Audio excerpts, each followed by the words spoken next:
Present. Natvig, Present. Saucedo, Present. Bynum, Harvey, Present. and Spread. Present.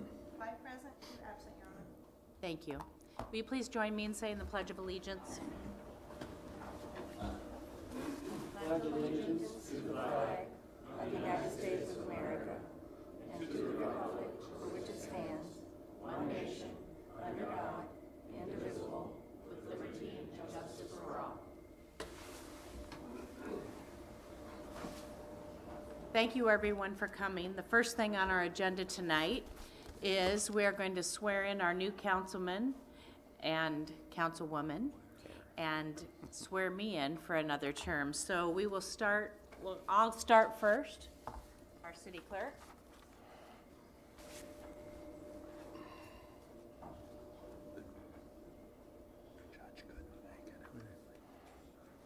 Diana Broderson, if you could please raise your right hand and follow after me. I state your name. Diana Broderson. Do solemnly swear that I will support Do solemnly swear that I will support the constitutions of the United States and the state of Iowa, the constitutions of the United States and the state of Iowa, and that I will faithfully and impartially, and that I will faithfully and impartially, to the best of my ability, to the best of my ability, discharge the duties of mayor in the city of Muscatine, discharge the duties of mayor in the city of Muscatine, Iowa, Iowa, as now and hereafter required by law. as now and hereafter required by law. Congratulations, Mayor. Thank you.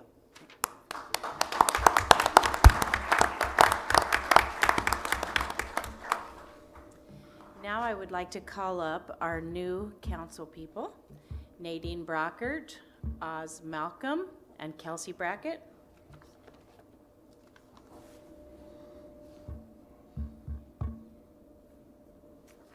We will do each one of these separately.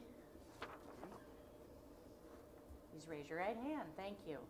I, Kelsey Brackett, I, Kelsey Brackett, do solemnly swear do solemnly swear that I will support the constitutions that I will support the constitutions of the United States of the United States and the state of Iowa, and the state of Iowa, and that I will faithfully and impartially, and that I will faithfully and impartially, to the best of my ability, to the best of my ability, discharge all the duties discharge all the duties of at-large council member of at-large council member in the city of Muscatine, Iowa, in the city of Muscatine, Iowa, as now or hereafter as now or hereafter required by law. required by law. Congratulations.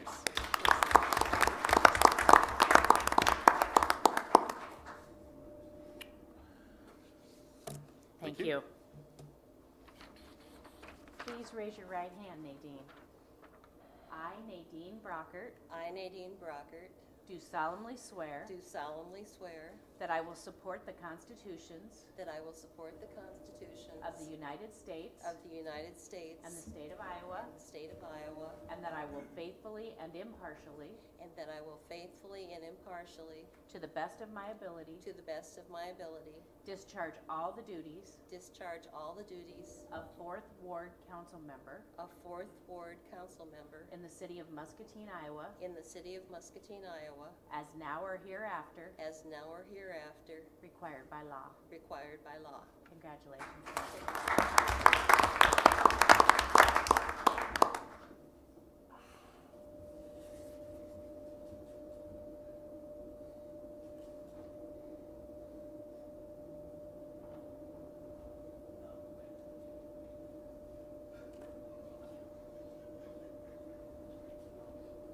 Mr. Malcolm. Yes, sir.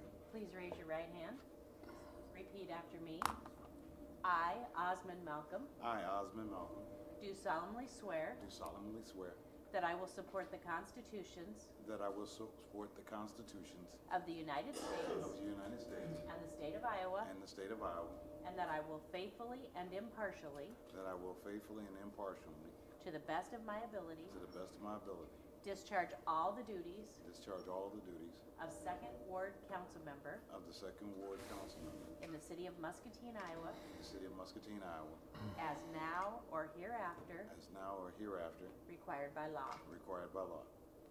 Congratulations. Sign right there. Okay. Last time I just signed something without reading and I end up in the Marine Corps. There you go. Congratulations.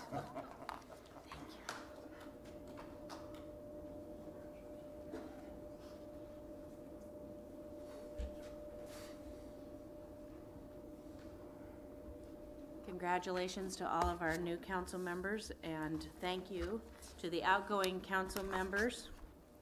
And we will move on with tonight's agenda.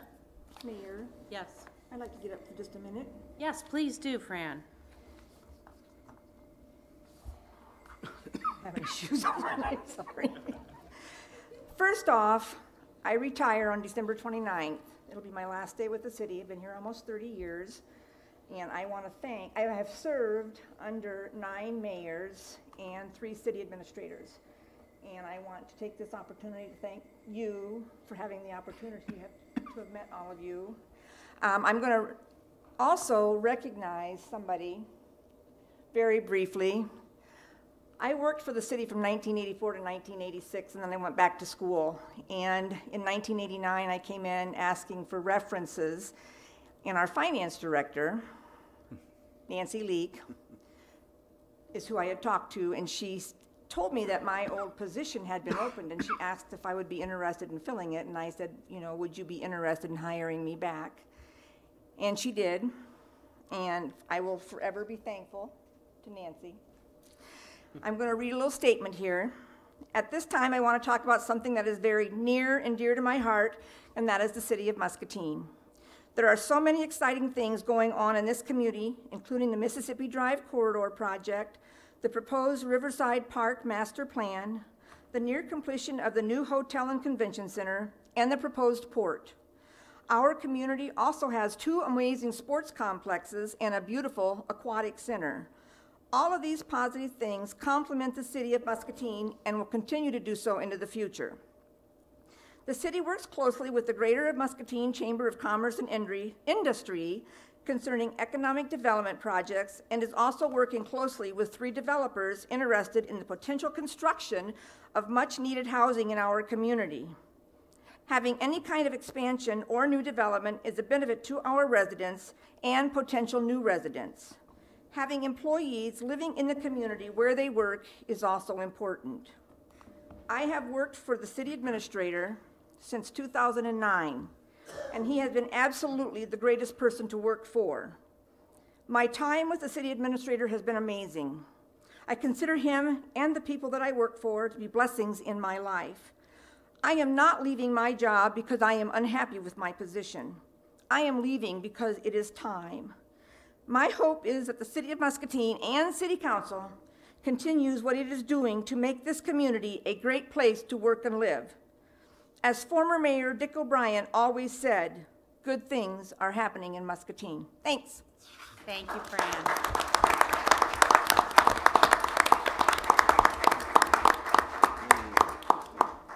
Thank you, Fran. The next thing on tonight's agenda is communication from the citizens. Is there anybody here who would like to talk to council about something that's not currently on tonight's agenda? Please come to the podium and state your name and address. Good evening. My name is John Rhodes, 306 Gilbert Street. And I wanted to talk to you guys about the camera, the red light camera that's out on 61 that was disconnected or whatever. I think the sign should come down there that says photo enforced out there, because it's no longer photo enforced. Thank you, Mr. Rhodes. You're quite welcome. Mr. Osborne? Jeff Osborne from 970 Lucas Street. I'd like to little follow-up from last week's conversations around the in-depth session input we had with parking in downtown 2nd Street. 2 business owners were discussed in that meeting last week, Wester Drug and Neil's Vacuum. I went and talked to them. They're very agreeable, very, we brainstormed solutions and everything. One thing I'd like to propose is to look at, this would be mostly within current code, wouldn't require much of a change, I hope. But Wester Drug believes that if he could lease 4 spaces in the alley right behind his back entrance, that would alleviate his situation. Obviously, we need to work with, I'm assuming those places are currently leased, and so potentially we'd have to approach folks that are in those spots and look for something semi-convenient to his back entrance. He looks at that as kind of almost a marketing opportunity to have, 4 lease spaces. He currently leases 1, so not to confuse with that one. He'd end up with 5 in total, but that one that he currently has wouldn't need to be connected to these 4 and wouldn't need to be close to his back door. He's just looking for 4 spaces, and if the city could help facilitate that. The only code issue I can see with that one is there's a requirement to report your license plates and hang a tag in a car that's in a lease spot. Obviously, if he's got 5, 6 people in each spot turning over all day long, that wouldn't be a very feasible thing to do. So potentially, if there could be a variance granted for those spots. I don't think he's too worried about policing them. He's thinking his customers will keep them pretty full. We'd request that he be able to put signs up. These are Worcester drug customer parking only type of thing. I think that's a very good option for his situation. And it's urgent though. He has lost 11 customers so far since the change that have switched from them being his pharmacist to him transferring their records over to others. He believes many of them would come back if we acted quickly and did something there. So as far as Neil's vacuum goes, it's a little bit different situation on particularly the first Wednesday of every month and every Wednesday, but particularly the first Wednesday. He has sewing classes every Wednesday. The first Wednesday has roughly 40 people, and it's the most popular one. The others are around 10 or so. His preference, I'll be honest with you, is to go back to the 3-hour parking the way it used to be.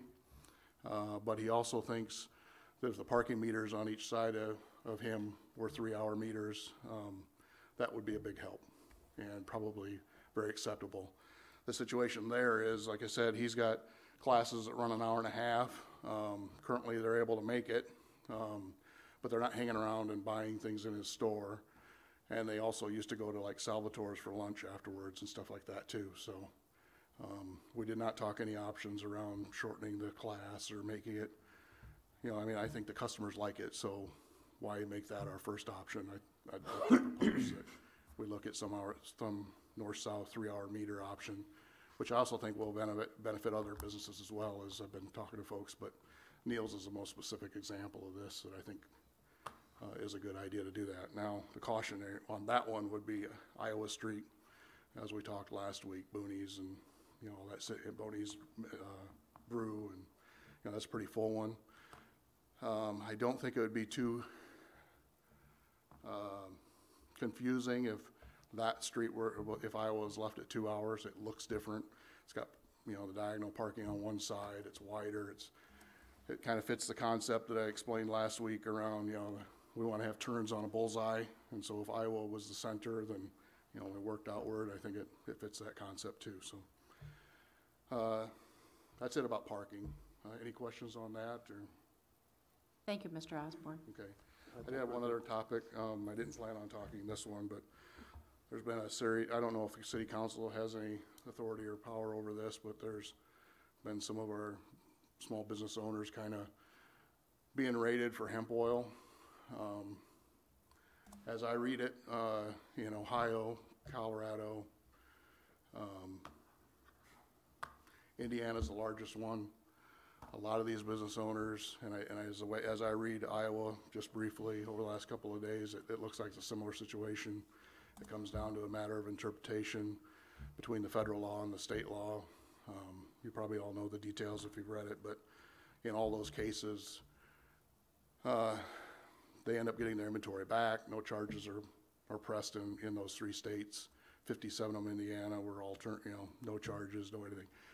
The crime is it takes anywhere from 2 months to a year to get their inventory back, and that could kill a business. So if you have any authority there, any power at all, make sure we're doing the right thing. If it doesn't meet Iowa law, it doesn't meet Iowa law. I think most folks get that, but that's not what's been happening across the country. Thank you, Mr. Osborne. Anyone else?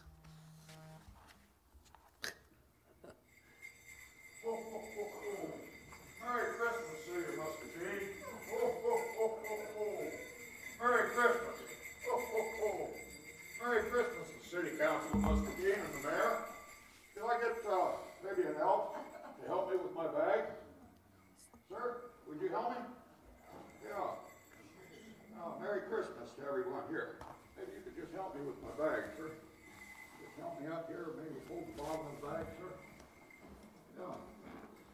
all, I'd like to, get something out of my bag for the mayor. She's kind of the lady of the house.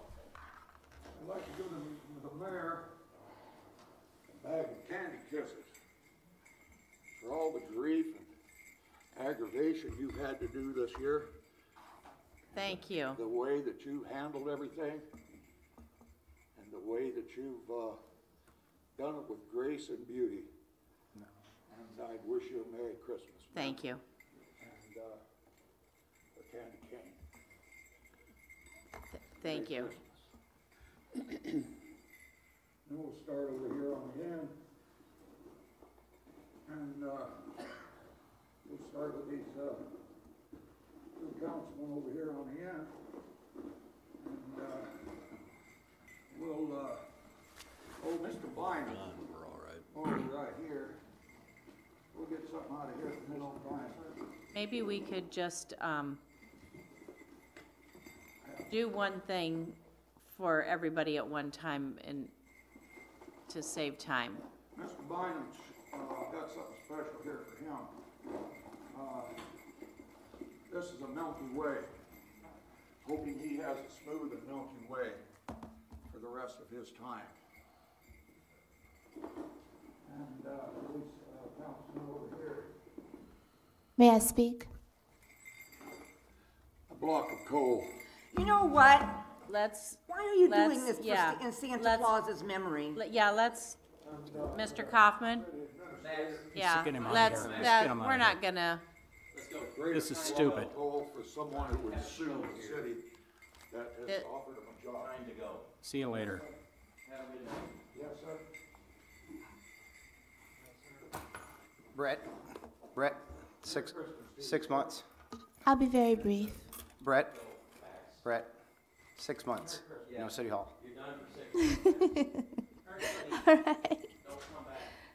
I'll be very brief. please state your name and address. My name is Michelle D. Servadio. I live at 609 West 3rd Street. I own Limitless RN Holistic Health. My business was raided in reference to what he was speaking to a minute ago. Before I had a chance to respond, Santa Claus jumped in.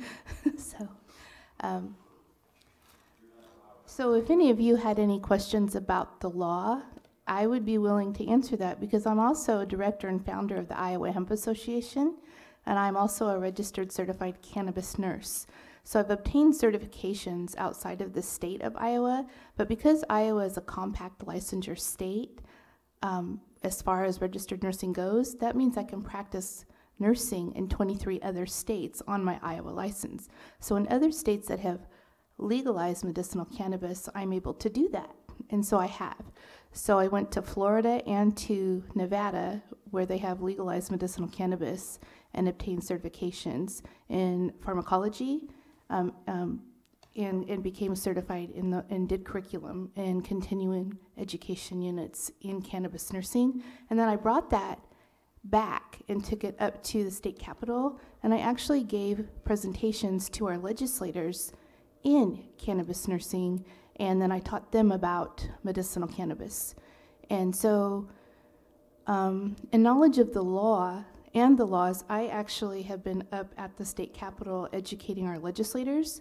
So I can absolutely tell you that under Section 7606, under the Farm Bill of 2014, I operated underneath that. And anything that was in my store was derived from industrial hemp. It was CBD only. It had no THC. And when the detectives came in my store, they had already been in my store and bought CBD products and sent them to the crime lab. And they had already tested as having CBD only with no THC. And that had already been verified before they came back to my store with a warrant. So I told them that I was operating underneath that farm bill, which I asked them, had they read that? Did they know about that? And they verified to me that they did not and had no knowledge of that law. And I was operating under that federal law. The law that they cited to me, they said was from May of 2016, 2017. The law in the state of Iowa actually took effect July 1st. of this year. And our law rescheduled cannabis. So they actually were not even knowledgeable of the law that they were trying to operate under when they came into my store. So we have a problem, City of Muscatine. If we're going to use taxpayer dollars and we're going to come into small businesses and we're going to do this right before Christmas and then we're going to go and just pull products from shelves, they better know the law, because that's not okay. I'm not okay with that. I actually know the laws. I'm the one that goes up to the Capitol and as knowledgeable of the law as I am, because I actually help our legislators do line-by-line legislative review and educate them. They better know what they're doing before they set foot in my store, because I'm getting lawyers from all over this country and I'm going to rain fire on them. Thank you very much. Shelley Servideo. Thank you. Anyone else? Hearing nothing, we'll go ahead and move on with tonight's agenda. We're on number 5.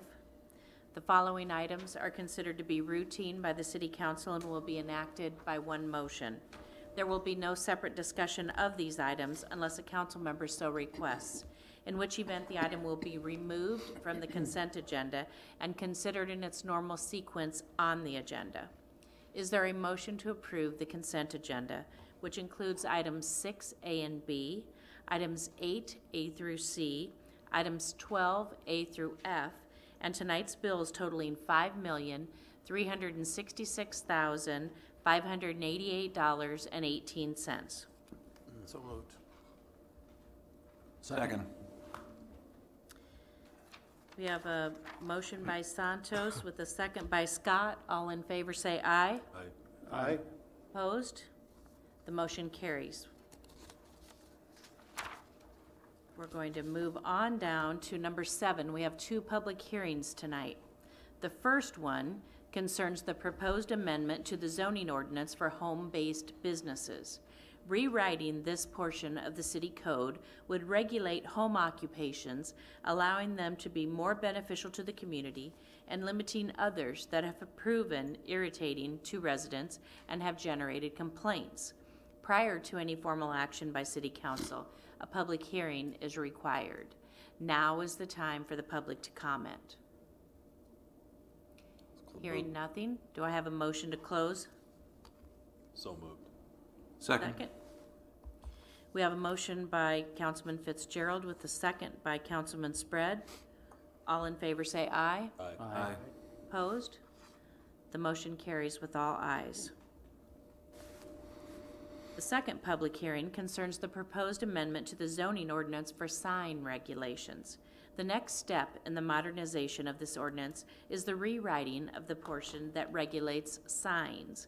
The primary intent of the rewrite is to make it more user-friendly and understandable. Prior to any formal action by City Council, a public hearing is required. Now is the time for the public to comment. Hearing nothing, do I have a motion to close? Second? Second. We have a motion by Councilman Natvig with a second by Councilman Harvey. All in favor say aye. Aye. Opposed? The motion carries with all ayes. We're on 11A.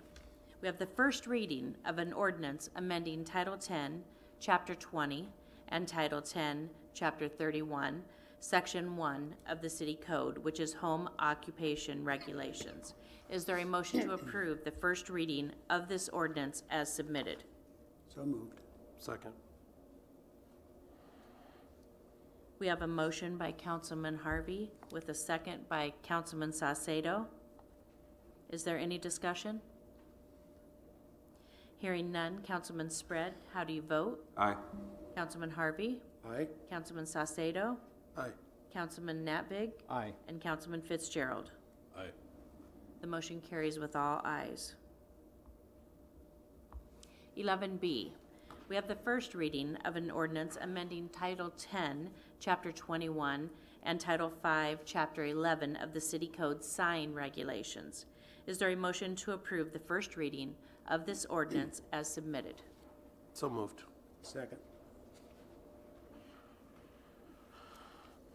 We have a motion by Councilman Saucedo with a second by Councilman Harvey. Any discussion? Yes, I have a couple questions. First question, I guess, is I would assume feather signs would be called a temporary sign, but I'm not sure exactly how they will be handled under the new ordinance. That's correct. They'd be considered a temporary sign, and they'd fall under a fabric signs. They'd be allowed to be up for 45 days before they had to be taken down. The other thing is temporary signs that are over 6 feet in height will have to be set back 10 foot from the property line. That was one of the changes that was recommended by the planning Maybe commission. just one per. One per street frontage, the same as any other temporary sign. That's correct. And then the other question is, they tend to be seasonal, but these big inflatable signs that usually appear up, on 61, et cetera, or how will they be handled? Like a big Santa Claus, for instance. I don't think we have language regarding except for the banners that might be on them. The actual inflatable part, we don't. Should we have?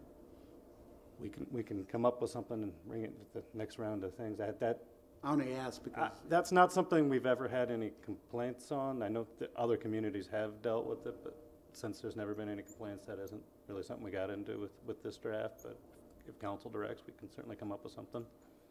kind of along that same line as those ones that have a fan on them and they blow up, they look like a stick man. Are they considered a sign as such? They usually don't have any print on them as such.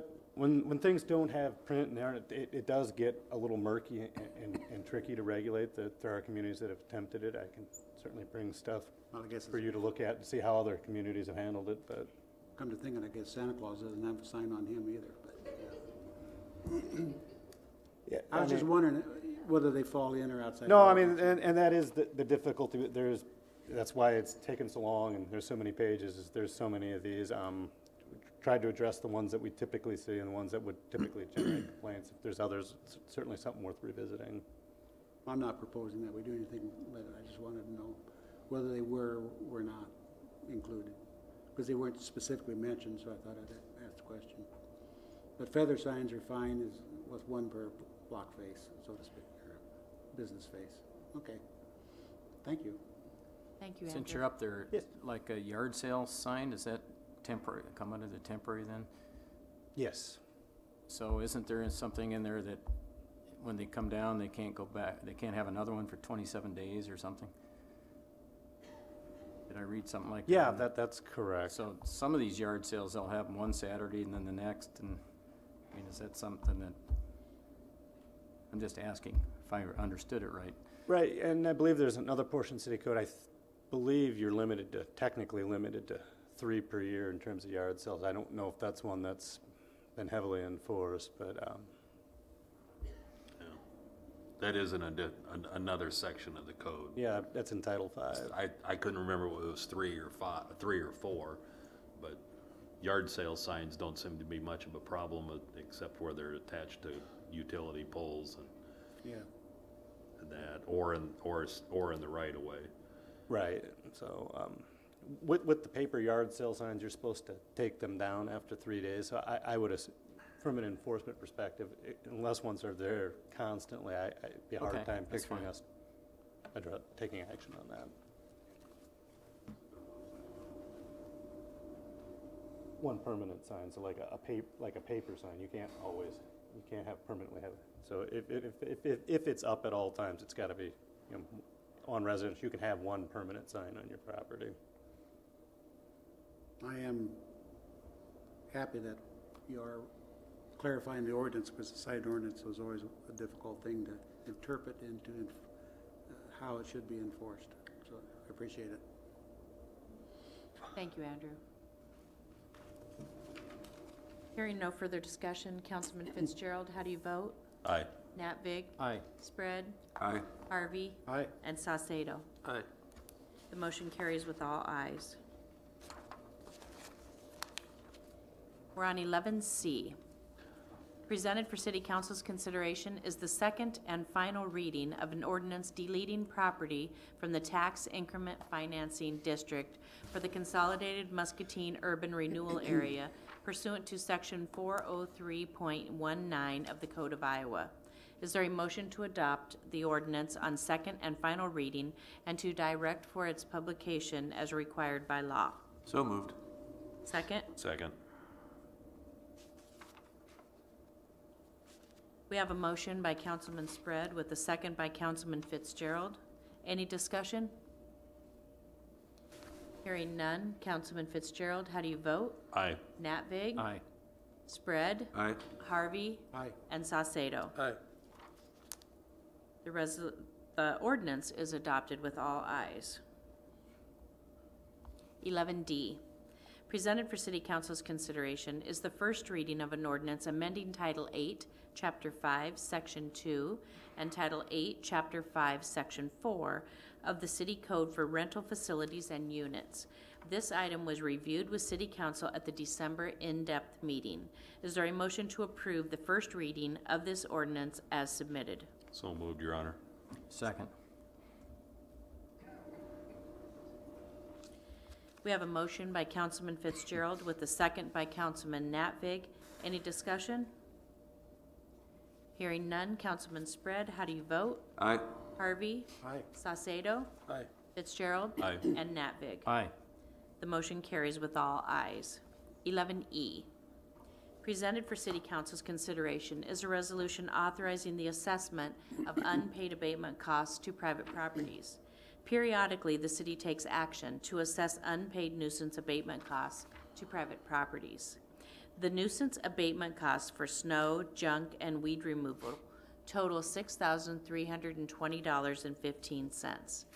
The administrative fees are $1,150, and the assessment fees are $1,650. The total fee being requested for assessment at this time totals $9,120.15. Is there a motion to adopt the resolution as submitted? So moved, Your Honor. Second? Second. We have a motion by Councilman Fitzgerald with a second by Councilman Spread. Any discussion? Hearing none. Councilman Spread, how do you vote? Aye. Harvey? Aye. Saucedo? Aye. Natvig? Aye. And Fitzgerald. Aye. The resolution is adopted with all ayes. 11F. Presented for City Council's consideration is a resolution approving the final plat of a replat of Lot 3 of Goddard's Rolling Oak Hills subdivision, Phase 2. This replat will expand Lot 3 at 1828 North Isaac by 1 acre. This proposed subdivision is located in the unincorporated Muscatine County, but falls within the 2-mile limit requiring City Council's approval. Is there a motion to adopt the resolution as submitted? So moved. Second.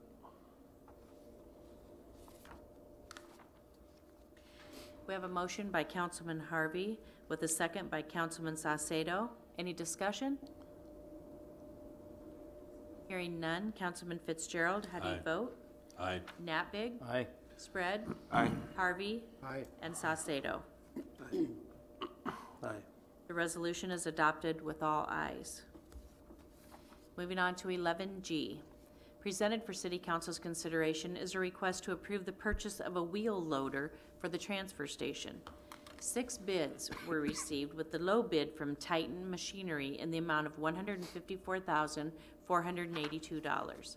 Staff is requesting authorization to purchase the Case 621G wheel loader with Seatco solid tires from Titan Machinery with a $16,000 trade-in.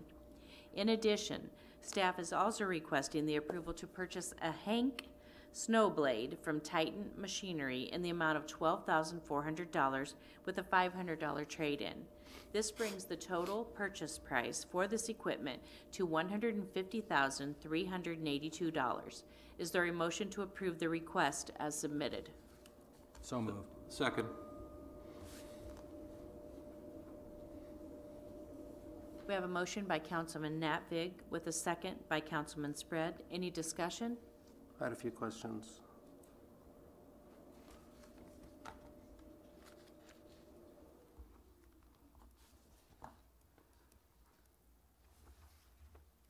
Christie, the old one that we had, how many hours did we have on the old case? 60,000.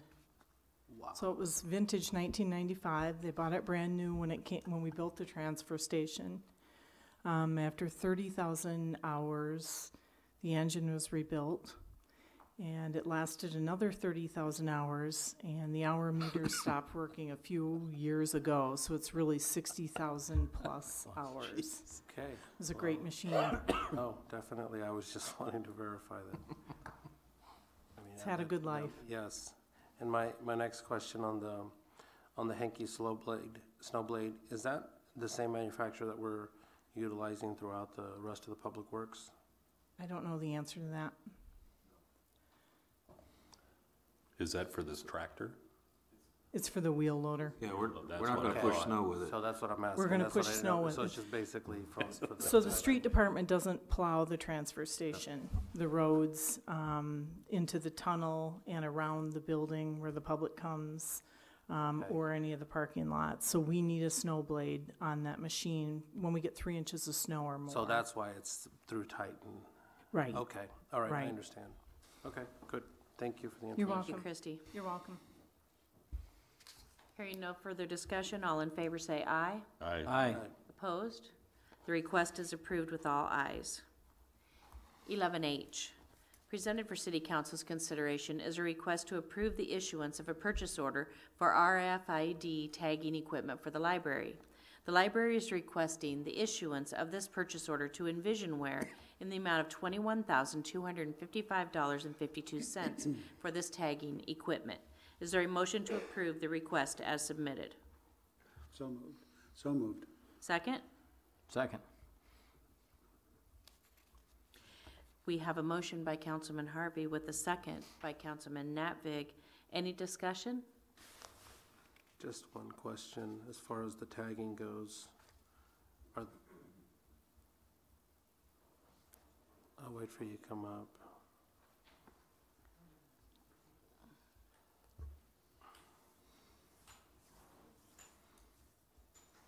You're looking awful Hawkeye tonight, Mrs. Collins. It's just a coincidence. Pam, as far as the equipment, is this Envisionware going to be able to tag every book? The Envisionware doesn't tag the books. The tagging is a little identification that allows the book to be scanned. So we actually have to tag it ourselves. You will physically tag every book? Yes, That's what I wanted to get at. yes, but this allows us to do it. The equipment is Okay. it's on a cart. It allows us to do it much quicker than if we had to take it over to a desk and do it like that. So this company's not going to actually do the tags, staff's going to do the tagging? Yes, And staff then will this do all- software will allow us to scan the Yes. book, and it'll be easier Yes. for a Yes, data yes. system? Okay, that's what I was wondering on the tagging. It said tagging and encoding setup, and then training, and I thought that was Yeah. extremely inexpensive for that amount of books that we Well, have. no, yes, that is inexpensive, yes. And there will be more charges as we get the rest of the equipment that's used to check out the materials and that type of thing. So this is just putting the tag, it's identifying it in our software. Okay, all right, thank you. Thank you. One question. Yes. Do these tags prevent somebody from trying to sneak out a book? Yes, they're also used as theft detectors, yes. Okay. And how do you detect the person that's checking out the book? Do they have With their library card. if they don't scan that, then, They can't check out the book without scanning it. You put your library card on the self-check, Okay. and then you put your materials on top of it, and then it clicks, and it's checked out to that person. Recognizes it. Yes, exactly, it recognizes it. Thank you. if they try to sneak through, what happens? So The alarm would go off. You- There would be okay. an alarm that would go off. So if they don't scan their library card, they can't get the book out without the alarm going out? Correct. Okay. You gonna put it on furniture, et cetera, like that? No, no. Because I didn't know that some of the tags were bigger than others, as I was wondering. Some of the tags are different, particularly for the AV material, like DVDs and things. They are different than the tags for the books. But no, we won't tag furniture or anything like that. I don't know if you use it for an inventory control or something like that, you know? You can use it for inventory for the books, but not But not anything the else, furniture. yes, Okay. yes. It'd be great, yeah. Thank you. Thank you. I think that's Anything all. else? Thank Okay, you. thank you. Hearing no other discussion, all in favor say aye. Aye. Opposed? The request is approved with all ayes. 11I, presented for City Council's consideration is a request to approve a non-alcoholic beverage agreement for the golf course. 2 vendors submitted quotes, with the low being from Coca-Cola in the amount of $38,374.60. Staff is requesting the approval of a 5-year agreement with Coca-Cola. Is there a motion to approve this request as submitted? So moved. Second. We have a motion by Councilman Saucedo with a second by Councilman Harvey. Any discussion? Hearing none, all in favor say aye. Aye. Opposed? Nay. The request is approved with 4 ayes and 1 nay.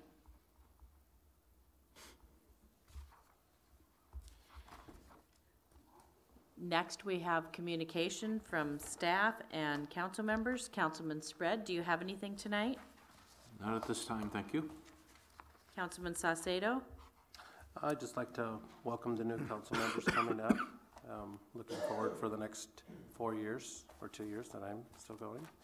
And I've had a lot of good feedback from the public in regards to the Mississippi Drive being open. And the one thing that we're obviously utilizing it a lot more now that people are knowing. Still some communications, I think, with people not knowing, but ultimately there's a lot of positive feedback, some questions about the reverse parking. But I think as we continue to move forward, we'll see what kind of feedback we get from that. But wanted to wish everyone a Merry Christmas and a Happy New Year, and looking forward to the new 2018. That's all I have. Thank you. Councilman Harvey? And just, well, 2 items. I was wondering whether Mr. Goldman would give his perspective on the legislation that's being proposed anyway in Iowa concerning helping cities to get rid of property that dilapidated or whatever else. I know there's an article in the newspaper, but just get your take on it.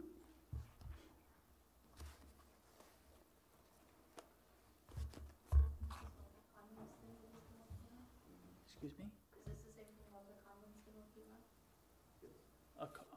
Yeah. Thank you very much for your question. I did some cheat notes. I went back and I looked at the new proposed legislation. The current law, the 657 law, 657A law, is something that we are just starting to understand and use it. We're trying it basically off from the 500 Mulberry project to try to get that under wraps, and we've run into some hurdles, and we've basically hit all of the obstacles you can hit, seems like, and scenarios that people would never tell you that were out there. But it's a lot of clunkiness. The current law is very clunky. But we're working our way through it, and that's good. But the new proposed legislation is only meant to, and I put down here just to make sure I understood it, was that it's intended to streamline the process, not necessarily make as many obstacles as there's been. And it allows us to start earlier in the process of, as soon as we notice a property's abandoned, to be able to start right then and there instead of waiting certain time frames that we currently have right now. Some of the kind of the highlights of the new law, the new adjustments, if they go through, of course they're not passed, none of these are passed, but some of the things of the new proposed appointments is that the court would appoint a receiver, and the receiver currently is the city, would be a city entity kind of thing.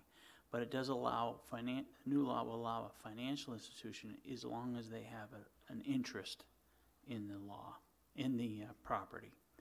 They could also qualify as a receiver. But there is no person that can be a receiver, no specific person. So it has to be an entity, if you will. The other part is that, I'll just see if I can summarize this one. Neighbors can request that the housing official or building official, which is me in this case, the city, to request the determination of the abandonment and condition, and then report that directly to the court to get that ball rolling. And that's why it'll be a lot faster. Because in the current scenario, we have to get what they call an inspector's warrant. A lot of people, I didn't know about that before I got here, but an inspector's warrant is issued by the court to go in and assess property that looks abandoned. This already does provide it, and the court says, tell us the report. Don't get an inspector warrant. You have the authority.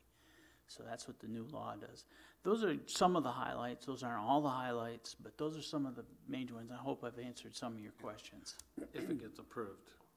And it's not, the current law is already approved. I mean, that's been in place. And But where you're saying it's going to be basically a judge being able to just go right through. You're not going to have to do a warrant inspection or whatever you call that. Inspector warrant. We'll have to get an inspector warrant first before we can enter a property.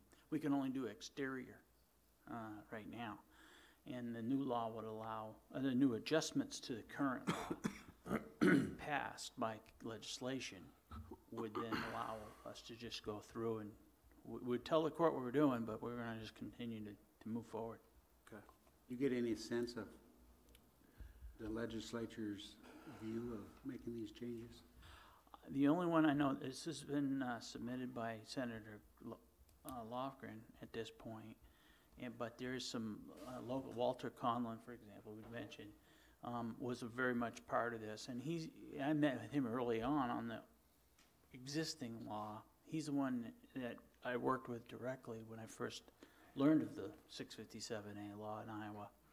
So he's been instrumental. He's a local attorney that's very much involved with this, and he helped Mark Lofgren help craft the changes. But I haven't heard of any feedback from any other sources. I assume that the Iowa City League of Cities would probably have some input on it. And they go through their paces before a law gets passed anyway. Okay, thank you. The local historical association was on board with it as well, added in a clause to say that they would respect historical properties. And the criteria that they were setting up for the abandonment were had to do with like how long, if they had electricity still to the property or not, if they were, things like that were common sense. Yeah. Currently, we do that anyway. That's sort of the qualifier. And besides that, we're probably very aware of the properties anyway because they're either posted or anything else by our department. So we're pretty much involved earlier than most. So we probably would be in a pretty good place. Thank you, Dave. You're darn well. Councilman Harvey, did you have anything else? One more. I cannot remember really the last time that I got a present from Santa Claus. So I'm going to value this highly. That's all. Councilman Fitzgerald? Nothing at this time, Your Honor. Councilman Natvig? Yes, at the end of this month, I'll be going off council, but I can remember 8 years ago when I was coming on council, my first few months, I found that I had a significant learning curve, but yet at that time, and some of them are in the room now, the city staff was very helpful to me. And I found that staff has been, over those 8 years, been very professional, dedicated, loyal. I've attended a lot of the employee recognition events and find all the employees, a lot of them have a lot of longevity with the city and are very dedicated, and we're Muscatine's fortunate to have them. It's been a privilege to serve, but I'm also looking forward to retirement. Thank you. Thank you, Councilman Nappi.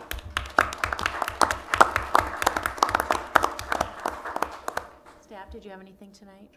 I'd just like to echo those comments and thank and congratulate our retiring council members. It's been an honor to work with you and wish you all the best. So thank you so much. Thank you, everyone, for coming. I hope that everybody in our community has a Merry Christmas and a Happy New Year. We'll be back in January at the first Thursday of the month with our new councilman. And thank you to the outgoing councilman and welcome to the new. We are going to take a very brief 5-minute recess because we need to move into closed session. If you'll please excuse us, we appreciate it. Thank you so much for coming.